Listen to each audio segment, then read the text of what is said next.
हरे कृष्णा। अश्विन मास की इन सुंदर कथा श्रृंखला में आप सबका स्वागत है। हम आप सबका धन्यवाद करते हैं जो आप सब लोग पूर्ण श्रद्धा से गरुड़ पुराण से सुनाई जा रही इन अश्विन मास कथाओं का श्रवण कर रहे हैं। प्रतिदिन शुरुआत से लेकर अंत तक भगवान श्री हरि की विशेष कृपा आप सब पर बनी रहे, यही हम प्रार्थना करते हैं। और इसी प्रार्थना के साथ चलिए आज की हमारी अश्विन मास कथा श्रृंखला को आगे बढ़ाते हैं और सुनते हैं आज की कथा। आइए आज की अश्विन मास कथा आरंभ करते हैं।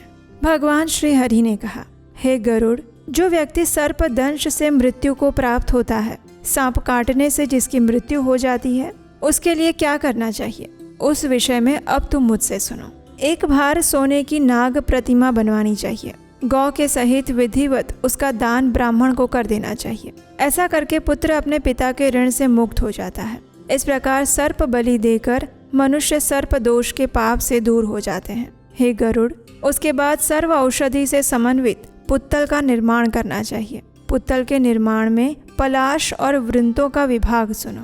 काले मृग का चर्म बिछाकर उसके ऊपर कुश से निर्मित एक पुरुष की आकृति बनाएं। 360 वृंतों से मनुष्य की अस्थियों का निर्माण होता है। उन वृंतों का विन्यास इन अंगों में अलग अलग रूप से करना चाहिए।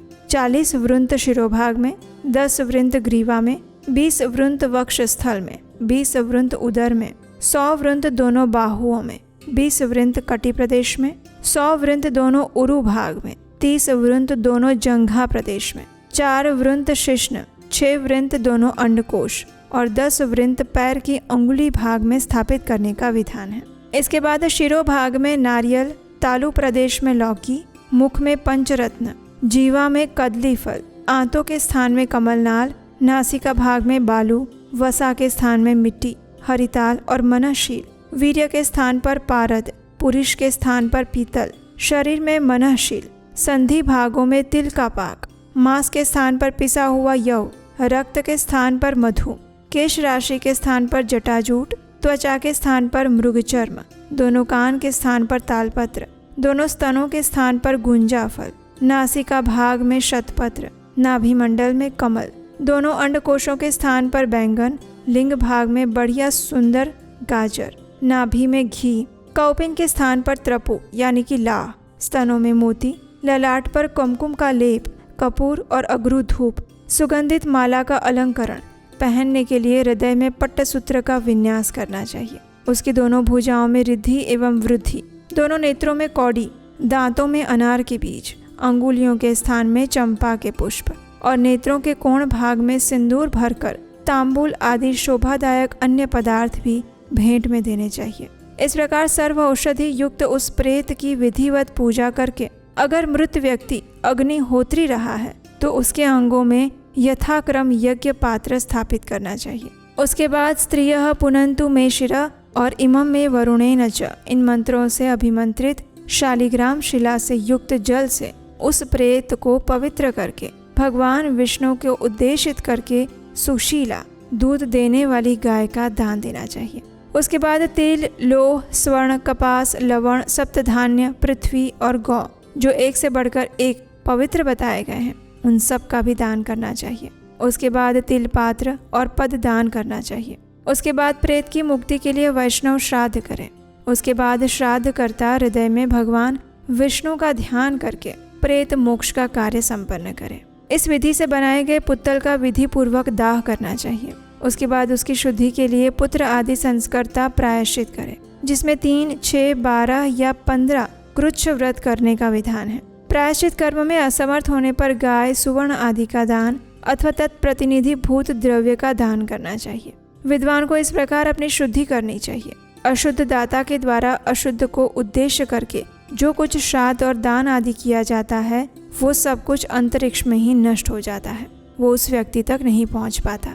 इसलिए विधि पूर्वक शुद्ध होकर मनुष्य को दाह आदि और दैहिक कर्म करना चाहिए।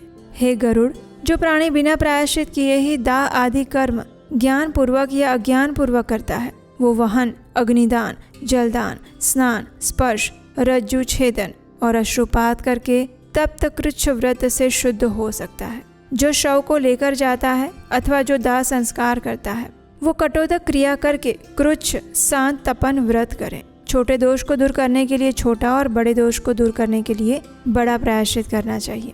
भगवान के मुख से इन वचनों को सुनकर गरुड़ जी ने कहा, हे प्रभु, कृच्छ, तप्त कृच्छ, शांतपन, ये जो 3 प्रायश्चित व्रत आपने बताए हैं, इन तीनों के लक्षण क्या हैं? मुझे इस विषय में भी बताइए। तब भगवान श्री कृष्ण कहते हैं, हे गरुड़, 3 दिन प्रातः काल, 3 दिन सायंकाल, 3 दिन अयाचित हविष्य अन्न का आहार और 3 दिन का उपवास क्रमशः जिस व्रत में किया जाता है वो कृच्छ व्रत कहलाता है। जिस व्रत में क्रमशः एक दिन गर्म दूध, दूसरे दिन गर्म घी और तीसरे दिन गर्म जल पी के चौथे दिन एक रात्रि का उपवास किया जाता है, उसका नाम तप्त कृच्छ व्रत है। जब गौमूत्र, गोमय, गोदधि, गोदुग्ध और कुशोदक, इन 5 पदार्थों का क्रमशः एक एक दिन पान किया जाए और फिर पुनः कृच्छ व्रत का उपवास किया जाए तो उसे शांतपन व्रत कहा जाता है। हे पक्षिण, पापी व्यक्ति के मरने पर कौन सी क्रिया करनी चाहिए, ये मैंने तुम्हें बता दिया। पुत्तल दाह में पुत्तल के हृदय पर रखा हुआ जलता हुआ दीपक जब बुझ जाता है तो उस समय उसकी मृत्यु समझनी चाहिए। उसके बाद अग्निदाह करे और 3 दिन का सूतक पालन करे। दशा और गर्त पिंड करना चाहिए। इस विधि का सम्यक पालन करने से प्रेत मुक्ति प्राप्त करता है। अगर किसी के मृत्यु का भ्रम होने से उसकी प्रतिकृति का अग्नि संस्कार कर दिया गया हो और अगर वो मनुष्य उसके बाद जीवित होकर पुनः वापस लौट आ जाता है तो उस व्यक्ति को ले जाकर ध्रुत कुंड में स्नान करवाना चाहिए। उसके बाद जात कर्म आदि संस्कार फिर से करने चाहिए। ऐसे पुरुष को अपनी विवाहिता पत्नी से विधिवत पुनर्विवाह भी करना चाहिए। हे खग, अगर विदेश में गए किसी व्यक्ति को 15 अथवा 12 वर्ष बीत गए हो और उसका इस अवधि के बीच में कोई समाचार प्राप्त नहीं होता है तो उसकी प्रतिकृति बनाकर उसका अग्नि संस्कार कर डालना चाहिए। हे गरुड़, रजस्वला और सूतिका स्त्री के मरने पर कौन सा विशेष कर्म करना चाहिए, अब उसके विषय में सुनो। सूतिका स्त्री की मृत्यु होने पर याज्ञिक जन कुंभ में जल और पंचगव्य लाकर पुण्य जनित मंत्रों से अभिमंत्रित करके उससे स्वयं को शुद्ध करे। उसके बाद 100 शूप जल से विधि पूर्वक शव को स्नान करवाएं। फिर पुनः उसको पंचगव्य से स्नान कराएं और फिर कपड़े से बनाई गई आकृति के साथ यथाविधि जल देना चाहिए। पंचक काल में मृत्यु होने पर दाह संस्कार की क्या विधि है, अब उसको सुनो। हे खगेश, मास के प्रारंभ में धनिष्ठा नक्षत्र के अर्ध भाग से लेकर रेवती नक्षत्र तक पंचक काल माना गया है। इसको सदैव दोषपूर्ण और अशुभ माना जाता है। इस काल में मरे हुए व्यक्ति का अग्नि संस्कार करना उचित नहीं है। ये काल सभी प्राणियों में दुख उत्पन्न करने वाला होता है। ऐसे दिनों में मृत्यु को प्राप्त होने वाले लोगों को जल तक नहीं देना चाहिए, क्योंकि ऐसा करने से सर्वदा अशुभ होता है। इसलिए पंचक काल के समाप्त होने पर ही मृतक के सभी कर्म करने चाहिए, अन्यथा पुत्र और सगोत्र के लिए कष्टदायक होता है। इन नक्षत्रों में अगर मृतक का दाह संस्कार किया जाए तो घर में किसी न किसी प्रकार की हानि अवश्य होती है। हे गरुड़, इन नक्षत्रों के मध्य में मनुष्यों को दाह संस्कार आहुति प्रदान करके विधि पूर्वक किया जा सकता है। सुयोग्य ब्राह्मणों को वैदिक मंत्रों के द्वारा विधि पूर्वक उसका संस्कार करना चाहिए। इसलिए शव स्थान के समीप में कुश से 4 पुत्तल बनाकर नक्षत्र मंत्रों से उनको अभिमंत्रित करके रख दे। उसके बाद उन्हीं पुत्तलों के साथ मृतक का दाह संस्कार करें। अशौच के समाप्त हो जाने पर मृतक के पुत्रों द्वारा शांति और पौष्टिक कर्म भी होने चाहिए। जो मनुष्य इन पंचक नक्षत्रों में मर जाता है उसको सद्गति की प्राप्ति कभी नहीं होती। इसलिए मृतक के पुत्रों को उसके कल्याण के लिए तिल, गौ, सुवर्ण और घी का दान अवश्य देना चाहिए। समस्त विघ्नों का विनाश करने के लिए ब्राह्मणों को भोजन, पादुका, छत्र, सुवर्ण मुद्रा और वस्त्र देना चाहिए। ये दान मृतक के समस्त पापों का विनाशक है और ब्राह्मणों को दक्षिणा देनी चाहिए। इससे समस्त पापों का विनाश हो जाता है। और उसके साथ ही आज की हमारी अश्विन मास कथा यहीं पर विराम देते हैं। इस कथा श्रृंखला की अगली कड़ी के साथ हम मिलेंगे कल प्रातःकाल आपके अपने चैनल उपदेशाष्टकम पर। हमें आशा है कि ये कथाएं सुनना आपको अच्छा लग रहा होगा और इसमें बताई गई जानकारी आपको उपयोगी और लाभकारी लग रही होगी। अगर ऐसा है तो इन गरुड़ पुराण की सुंदर कथाओं को अपने मित्रों और परिवारजनों को भी अवश्य शेयर कीजिएगा। उन्हें भी कहिए कि इस पवित्र पितृपक्ष के दौरान इन कथाओं का प्रतिदिन श्रवण करें और इसका पुण्य फल उन्हें भी प्राप्त होगा।